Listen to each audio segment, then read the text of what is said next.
Hi, it's Jason Waters, and welcome to my Mortgage Minute. Today we have with us Lyndsay Smith, a realtor with Sherman and Hemstreet. Welcome, Lyndsay. How are you? I'm great. How are you? Doing very well.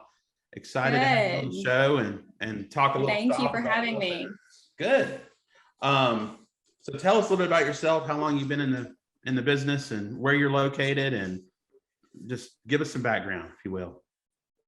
So I am right outside of Savannah in Effingham County. I got licensed in 2015, but my mother, Pam Dumas, is also a real estate agent, and she's been in real estate for almost 30 years in this area. So I've grown up around it my whole life. Heard it, had to go to a whole lot of appointments when I didn't want to as a kid, got tortured, threatened a lot, you make a peep. So I've heard it for a long time. And I really wanted to do something in that area. I thought I wanted to do maybe interior design or real estate, but when I went off to college, it was right as the recession was starting, and my parents were like, nope, not happening. So I chose to do radiography, and I actually worked in the emergency room in Savannah. And then later in 2015, got my real estate license, and it has been the biggest blessing. So since then, my husband, who's an appraiser, we also flip houses, and it's been a blessing. We kind of just combine our family life and intertwine it all together with our little boy goes with us on the weekends to flip houses and work on them. And we make it a family affair. Awesome. Yeah. Awesome. So tell us a little bit about the house flipping. How'd you get into that? I mean, I hear people all the time that want to try to do it, but they don't know how to do it. And, what are the first steps? When we kind of fell into it, I say that the Lord said here's your plan. I have a plan for you, and it's happening. So ours was an unintentional thing, but our very first flip was our personal home that we actually purchased before I was ever in real estate, and we needed to do some insurance repairs after a hurricane came through or hit Savannah. And we called our insurance company and we did their repairs. Well, after we had to replace all of our flooring. So after that, we sold our home, and I thought, oh my gosh, I loved picking out the flooring. And while we were doing those things and all the work was going on, I told my husband, I said, let's go ahead and have a painter come in and paint. Like, the house is in disarray. Let's just do it all. So we did. And about a year later, by that point I was selling real estate, and I said, let's now list our house. I'll list it and let's sell it. And when we closed, I said, oh, I could get used to this. Yeah. So the second house we bought, unintentional again, we purchased it. We were going to live there, and we updated it, had to gut it and updated it. We lived there about 6 months. Someone asked to buy it, and we sold it. And then we thought, oh my gosh, we were going to move to. So we bought another home, and we planned to keep that house as a rental property. We updated it, and we then sold it.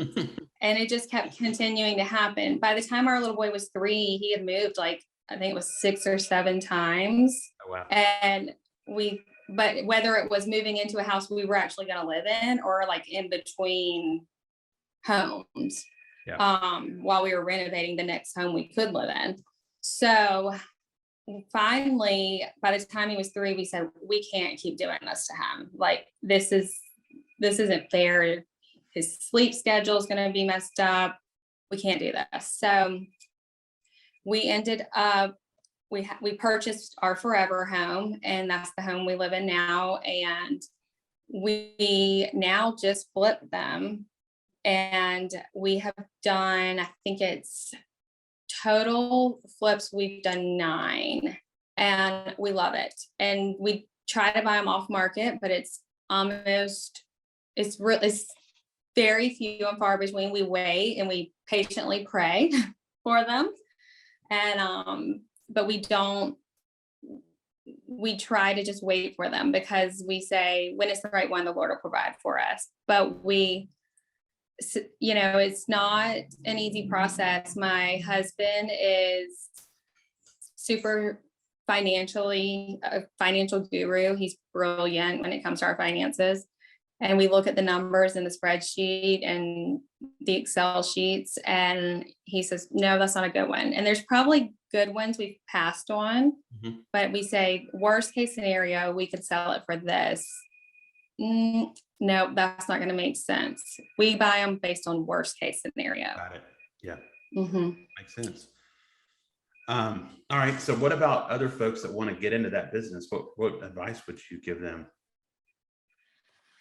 I would say find a real estate agent that does not flip houses. Yeah.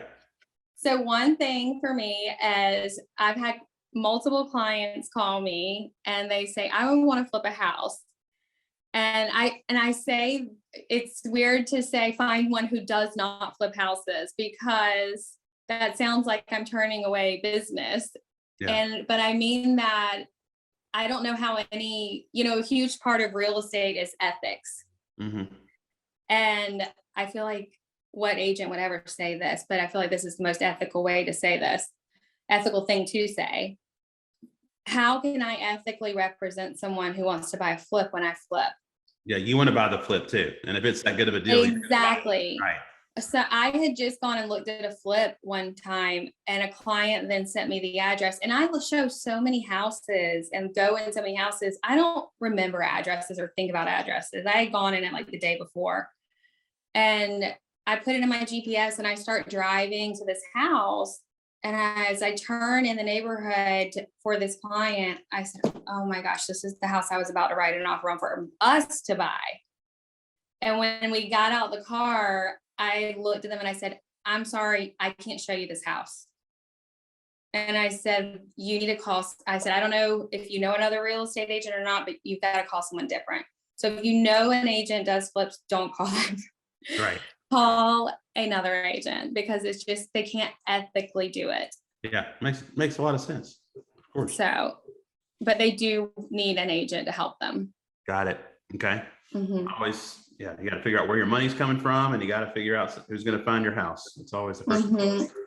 And another thing is we love to let the bank work for us. Yeah. So I don't know if we haven't discussed this before, but do y'all do commercial type loans? We don't. Well, we do investor loans, but not necessarily commercial property loans. Yes.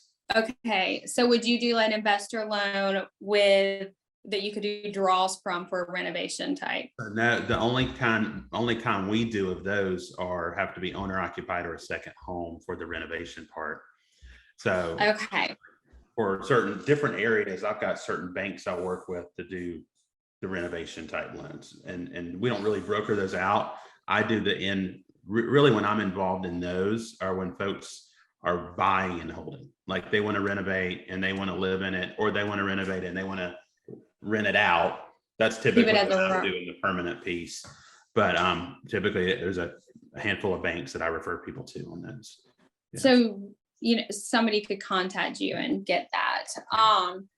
So the first few that we did after we started not moving into our flips, we paid cash for, and one specifically, it was right before COVID started, and we paid cash for it, and then everything started shutting down. And I thought, oh my gosh, this cash is tied up and we're going into a shutdown. And at that point, and my mom, who has been in real estate and she went through the recession and survived it and everything, she told us at the beginning, she said, y'all need to talk to a lender. You don't need to be doing that. So at that point, we said, after we finally got closed, I said, this will never, we will always let the bank work for us. Right. We will use the bank's money and leverage, be able to use some leverage. So I give that advice too. Use the bank, allow the bank to work for you. Yep, absolutely. Agreed. Agreed. So, Let's flip for a second and talk about the real estate market. I know it's been a crazy year for any in your business and in my business, and multiple offer situations, and absolutely. but so what are you seeing now versus what it was like this summer? I think everybody knows it was crazy this summer. Absolutely. So we tend to, every year, right around the start of school, it slows down just a little bit. Everybody's getting back into the swing of things. But this year, it seemed to slow down just a little bit more for a little bit longer. But COVID flared up a little worse again, like it jumped back in full swing again. We heard of a lot of people getting really sick. And I think that might have played into it. People, their panic mode kicked back in. I think people are finally getting comfortable and getting back out. We have like 3 listings, I think it is, coming up within the next week. Then in the past 2 weeks, we've gotten about 6 or 8 buyers pre-approved. Okay. Which is great. So it seems like, I felt like we were crickets for a hot minute. And now all of a sudden it's ramped back up and we're all ready to go. So, which is great. It's awesome. Great news. Mm-hmm. All right. Well, do you focus on buyers, sellers, both, I guess? Ironically, before this crazy market, I was primarily listing agent. Okay. And I would carry about 12 to 15 listings at a time. And then when this market got crazy, the inventory is so much lower. Gotcha. So anyone who carried that many listings before or was primary listing agent, you have such a dramatic decrease in inventory. Mm-hmm. The listings just aren't there. So, at first I was like, oh my gosh, what am I going to do? Well, I flip-flop. Now I do both. Okay. So I now used to, if you looked at my sheet of my whole year, it would be like listing. About 75% of my volume was all listing. Okay. Now it's about 50-50. Okay. So you're a person to call no matter what. Basically anything, because gotcha. I was like, we gotta pay the bills no matter what. So Lyndsay's the person to call for everybody watching, unless you're wanting to buy a flip house. Don't call. I don't want to fight you for it. Awesome. Well, how can folks get in touch with you?